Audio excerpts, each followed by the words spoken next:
Assalamualaikum warahmatullahi wabarakatuh. Alhamdulillah, salatu wassalamu ala rasulillah, amma ba'd. Kaum muslimin yang dirahmati Allah subhanahu wa ta'ala, ada kabar yang cukup menyedihkan kaum muslimin. Beredar pemberitaan bahwa ada uang palsu yang berjumlah ratusan triliun dicetak di kampus Universitas Islam Negeri Makassar, kaum muslimin. Ini tentu berita yang sangat menyedihkan kaum muslimin, karena ini membawa nama Islam.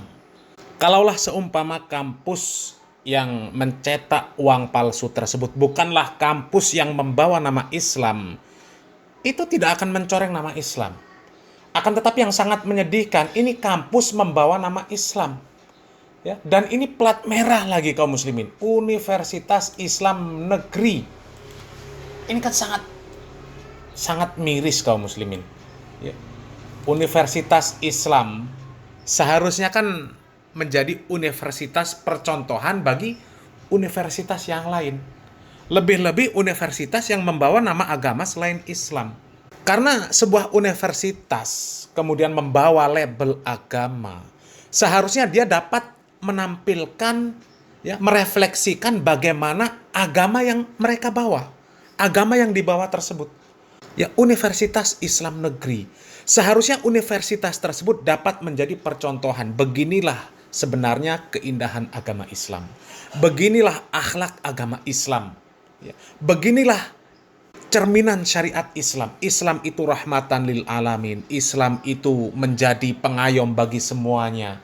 Namanya rahmatan lil alamin. Menjadi rahmat bagi seluruh alam. Lah ini justru malah menimbulkan kerusakan. Ya, mencetak uang palsu ratusan triliun. Ini musibah kaum muslimin. Ya. Coba kita baca beritanya kaum muslimin. Ini dari kompas.com kaum muslimin. Uang palsu ratusan triliun dicetak di kampus Universitas Islam Negeri Makassar. Siapa dalangnya? Ya. Polisi menetapkan 17 tersangka sindikat pembuatan dan pengedaran uang palsu di lingkungan Universitas Islam Negeri Makassar, Sulawesi Selatan, dan mengamankan barang bukti senilai ratusan triliun rupiah. Ya, ini sangat menyedihkan kaum muslimin. Ya. Dan ini berita banyak sekali beredar kaum muslimin, baik di media massa, media elektronik, ya, media sosial dan sebagainya. Ini cukup menyedihkan kaum muslimin, ya. Silakan bisa dilihat berita-beritanya kaum muslimin di berbagai media. Berita ini tersebar kaum muslimin. Ini menunjukkan apa? Menunjukkan bahwa Universitas Islam Negeri itu kondisinya sangat memprihatinkan kaum muslimin. Sangat memprihatinkan. Artinya SDM yang ada di Universitas Islam Negeri itu dipertanyakan keislamannya, dipertanyakan manhajnya, dipertanyakan bagaimana akidah mereka. Ya. Karena akidah itu pondasi kaum muslimin. Kalau pondasinya bobrok, ya, maka otomatis bangunan yang berdiri di atasnya itu nggak akan mungkin baik. Nggak akan mungkin baik. Kalau pondasinya buruk, bangunan yang berdiri di atasnya pasti buruk. Nggak mungkin nggak buruk. Tapi sangat disayangkan kaum muslimin, ya. Ketika ada orang yang berusaha meluruskan akidah supaya ibadah, supaya muamalah kaum muslimin ini benar, baik, ya, tapi malah dilabeli dengan label-label yang aneh-aneh. Disebut Wahabi, disebut Mujassimah. Hah? Boleh silakan para asatid Salafi yang menjelaskan bab akidah, mereka dicemooh. Disebut akidah Wahabi, akidah sesat, akidah Mujassimah yang menyamakan Allah dengan makhluk. Padahal nggak ada satupun yang menyamakan Allah dengan makhluk, nggak ada. Berapa banyak para asatid Salafi yang sudah berusaha untuk menjelaskan akidah yang hak. Bagaimana akidah Nabi Muhammad SAW, akidah para sahabat radhiyallahu anhum ajma'in. Ya. Mereka berusaha untuk menjelaskan bagaimana akidah yang benar supaya kaum muslimin ini takut kepada Allah Subhanahu wa taala. Supaya kaum muslimin ini berharap Allah Subhanahu wa taala menerima segala bentuk amaliyah mereka. Baik itu amaliyah secara zahir maupun secara batin. Tapi sangat menyedihkan kaum muslimin, ya. Justru orang-orang yang mengajak kepada kebaikan, kepada akidah yang benar, Justru malah dituduh dengan tuduhan-tuduhan yang keji, ya. Orang Wahabi ini berbahaya bagi Indonesia. Memecah belah NKRI, ya. Tapi coba lihat realita, ya. Justru orang-orang yang merusak Indonesia, yang ingin menghancurkan Indonesia, justru adalah orang-orang yang selalu berkoar-koar menuduh Salafi Wahabi sebagai perusak NKRI, pemecah belah NKRI. Ya seperti ini buktinya kaum muslimin. Coba, ada para asatidz Salafi yang melakukan hal-hal yang seperti ini kaum muslimin. Na'udzubillah min dzalik. Nggak ada kaum muslimin. Nggak ada. Jadi selama akidah seseorang itu nggak beres, ya, selama akidah seseorang nggak beres, menolak akidah-akidah yang hak, menolak dikatakan Allah Subhanahu wa Ta'ala ada di atas arsy, menolak nama-nama, sifat-sifat, khobar-khobar yang disampaikan oleh Nabi Muhammad SAW tentang bagaimana Allah Subhanahu wa Ta'ala, maka bisa dipastikan orang tersebut, ya, pemahamannya pasti menyimpang kaum muslimin. Pasti menyimpang karena akidah itu pondasi. Kalau pondasinya sudah nggak benar, maka pasti bangunan di atasnya pasti nggak benar. Dan ada salah satu kisah, ya, dari Ustadz Khalid Basalamah, hafizahullah ta'ala, di mana Ustadz Khalid Basalamah ini menceritakan tentang seorang dosen dari Universitas Islam Negeri kaum muslimin. Dan ini terkait masalah akidah, ya. Jadi kembali lagi, ya, kalau seseorang memiliki akidah nggak benar, ya, bisa dipastikan ibadah maupun muamalahnya, ya, nggak benar. Coba kita lihat video dari Ustadz Dr. Khalid Basalamah ini kaum muslimin. Saya pernah berdialog dengan satu orang doktor dari UIN, gitu kan. Habis khutbah Jumat, dia khutbah Jumat bahas tentang Al-Baqarah 120. A'udzubillahi minasyaitonir rajim, walan tarda ankal yahud walan nasara hatta tattabi millatahum. Kalian Allah mengatakan tidak akan pernah Yahudi Nasrani, ya, ridho sampai kalian mengikuti agama mereka. Agama kamu hai Muhammad dan pengikutmu akan terus dikejar oleh Yahudi Nasrani sampai kalian mengikuti agama mereka. Dicari 1001 jala supaya kalian meninggalkan agama kalian. Pertama dia jelaskan Yahudi itu siapa, Nasrani itu siapa, masih bokeh lah. Tapi di tengah-tengah khutbahnya dia bilang, tapi kita tidak boleh mengaku masuk surga sendiri. Karena siapa saja berbuat baik bisa masuk surga. Wah, ini luar biasa kalimat ini nih. Dia turun dari mimbar habis khutbah Jumat, saya datangin. Assalamualaikum warahmatullahi wabarakatuh. Saya salaman. Saya bilang, akhi, saudaraku, tadi anda ini membahasakan di atas mimbar, gitu kan? Kalau semua agama itu sama, semua orang bisa masuk surga, agama apa saja. Maka dia pertama, orang-orang jin ini yang paling pertama dijual sama dia adalah titel, gitu kan? Anda ini siapa? Titelnya apa? Pertanyaan begitu sama saya. Saya bilang, saya Khalid Basalamah, nggak usah tanya titel, saya nggak jauh dari anda kok. Nah, waktu itu saya lagi disertasi S3, gitu kan. Saya bilang bukan masalah jual titel di sini. Saya mau tanya pendapat anda pribadi. Anda seorang doktor dalam Islam kan, ngajar di UIN. Waktu itu di Makassar masih IAIN, ngajar di IAIN, ya. Iya. Baik. Anda pasti tahu lah. Tidak usah datangkan untuk saya rujukan. Saya tidak butuh referensi.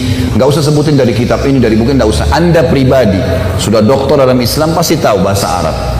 Kalau enggak maka makin sulit untuk dikatakan doktor, gitu kan. Pasti ngerti bahasa Arab. Bagaimana pendapat anda pribadi? Tidak usah datangkan buku apapun, tidak usah buku tafsir, tidak usah pendapat ulama anda pribadi. Firman Allah dalam surah Bayyinah. Anak-anak TPA Muslim hafal tuh. A'udzubillahi minasyaitonir rajim. Innal ladzina kafaru min ahlil kitabi wal musyrikina. Lanjutannya apa? Enggak ada yang hafal. Wajar kita kalah. Innal ladzina kafaru min ahli kitab wa musyrikina fi nari jahannam khalidina fiha. Kata Allah, sesungguhnya telah kafir ahli kitab, Yahudi dan Nasrani. Enggak boleh ragu dengan itu. Allah mengatakan, dan orang-orang musyrik, penyembah-penyembah berhala, dan mereka akan kekal dalam api neraka kalau mereka meninggal dengan keyakinan itu. Allah yang bilang, Allah bilang mereka kafir, anda bilang bukan. Coba berikan pendapat, dia nggak bisa ngomong. Terus saya bilang lagi, bagaimana pendapat anda pribadi dengan hadis Nabi Muhammad SAW, riwayat Imam Muslim, hadis sahih, kata Nabi, tidak ada seorang pun dari Yahudi, Nasrani, Majusi ini penyembah api, penyembah berhala, yang mendengarkan saya diutus menjadi Nabi, lalu tidak beriman pada risalah yang saya bawa, kemudian meninggal dalam keyakinan itu, kecuali masuk neraka. Bagaimana pendapat anda dengan ini? Tidak bisa ngomong dia cuma bilang, lalu bagaimana perasaan mereka kalau kita ucapkan itu? Saya ketuk lantai masjid, saya bilang ini bukan masalah perasaan saudaraku, ini masalah keyakinan. Anda menyebarkan keyakinan yang salah. Kalau semua agama sama, saya sama anda pindah Nasrani aja, enak nyanyi-nyanyi seminggu sekali masuk surga. Hah? Ngapain jadi muslim banyak haramnya? Enak nyanyi seminggu sekali, buat dosa 50 tahun, datang ngaku depan pasturnya, disiramin air, masuk surga. Enak benar itu. Ngapain jadi muslim? Susah. Akhirnya ada satu barbel masjid sempat membawa dia, dibawa ke ruangan masjid yang lain. Tapi subhanallah, bayangkan orang-orang seperti ini di tengah-tengah umat Islam, marah mengendorkan kita dari agama. Nah, kaum muslimin ya, itu salah satu gambaran tentang akidah salah seorang doktor di Universitas Islam Negeri yang ada di Indonesia, kaum muslimin ya. Coba betapa rusaknya akidah mereka, kaum muslimin, menganggap agama apa saja masuk surga. Itu kan akidah yang rusak, kaum muslimin. Kalau agama apa saja bisa masuk surga asalkan orangnya baik, dia masuk surga, maka nggak perlu orang itu beragama Islam, nggak perlu. Hapus saja ayat-ayat yang mengatakan innad dina indallahil Islam. Ya, hapus saja ayat yang mengatakan wa may yabtaghi ghairal islami dinan fala yuqbala minhu wa huwa fil akhirati minal khasirin. Hapus saja. Hapus saja innalladzina kafaru min ahlil kitabi wal musyrikina fi nari jahannam khalidina fiha ulaika hum syarrul bariyah. Hapus saja. Karena apa? Semua agama bisa masuk surga asalkan perbuatannya baik. Kita orang Islam nggak boleh mengklaim agama Islam ini paling benar. Dan di akhir-akhir tahun ini ya, biasanya ada orang-orang yang kemudian ikut perayaan-perayaan orang kafir. Ya, ikut merayakan Natal, mengucapkan selamat Natal dengan alasan toleransi dan sebagainya. Itu kan akidah yang sangat jauh menyimpang dari akidah yang diajarkan oleh Nabi Muhammad SAW. Ya, bagaimana ibadah mereka, muamalah mereka mau benar, sementara akidah mereka saja tidak benar. Indikatornya akidah, kaum muslimin. Ya. Indikator baik atau tidaknya ibadah dan muamalah seseorang ada di akidahnya. Kalaulah sudah ada orang meyakini agama lain bisa masuk surga, maka dipastikan ibadah dan muamalah orang ini nggak beres. Ya. Wong dia dengan Allah Subhanahu wa Ta'ala saja berkhianat, apalagi kepada manusia. Ketika ada orang yang di akhir-akhir tahun ini, yang di momen-momen Natalan, biasanya mengucapkan selamat Natal, itu artinya selamat atas lahirnya anak Tuhan. Kalau ada orang yang mengatakan nggak apa-apa dengan alasan toleransi, nggak apa-apa mengucapkan selamat Natal, itu jelas orang tersebut akidah dan muamalahnya jelas nggak beres. Karena Allah Subhanahu wa Ta'ala sudah menyatakan lam yalid wa lam yulad wa lam yakul lahu kufuwan ahad, tapi dia mengatakan selamat atas lahirnya anak Tuhan. Ketika ada orang-orang yang tidak mengingkari adanya sesembahan-sesembahan selain Allah, maka bisa dipastikan ibadah dan muamalah mereka itu pasti rusak. Karena apa? Karena secara tidak langsung mereka itu mendukung kesyirikan. Mendukung adanya sesuatu yang disembah selain Allah. Sementara kesyirikan itu adalah dosa yang besar. Dosa yang sangat dibenci oleh Allah Subhanahu wa Ta'ala. Perbuatan yang sangat dibenci oleh Allah Subhanahu wa Ta'ala saja mereka tidak takut melakukan. Dan kalau mereka sudah tidak takut kepada Allah Subhanahu wa Ta'ala, maka siapa lagi yang akan mereka takuti? Itu kaum muslimin ya. Jadi sekali lagi kaum muslimin, kunci baiknya ibadah, baiknya muamalah seseorang adalah dilihat dari akidahnya. Kalau ada orang-orang yang menolak akidah-akidah yang didakwahkan oleh orang-orang yang mendakwahkan akidah para salafus soleh, maka dipastikan ibadah dan muamalah mereka pasti tidak beres. Ya, mudah-mudahan bermanfaat. Barakallahu fikum. Wassalamualaikum warahmatullahi wabarakatuh.